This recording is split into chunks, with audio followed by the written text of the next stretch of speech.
जी बिल्कुल, मुल्क भर की तरह बुरेवाला में भी पाकिस्तान तहरीक इंसाफ की जानिब से एहतजाज किया जा रहा है।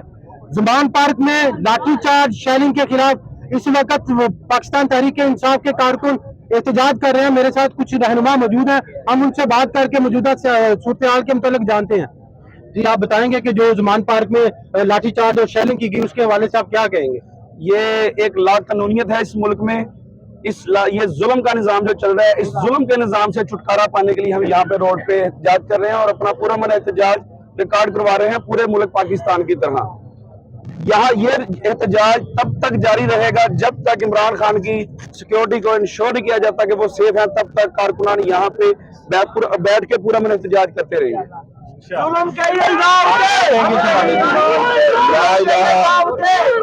इंशाअल्लाह ला इलाहा इल्लल्लाह की बुनियाद पर बनने वाला ये मुल्क पाकिस्तान ला इलाहा इल्लल्लाह की बुनियाद पर कायम रहेगा और अल्लाह का निजाम हमारा कप्तान इमरान खान यहाँ पर नाफिज भी करेगा इंशाअल्लाह। आपने इनकी बात सुनी कि जब तक इमरान खान की तरफ से हमें पैगाम मौसूल नहीं होता उस वक्त तक एहतजाज जारी रहेगा।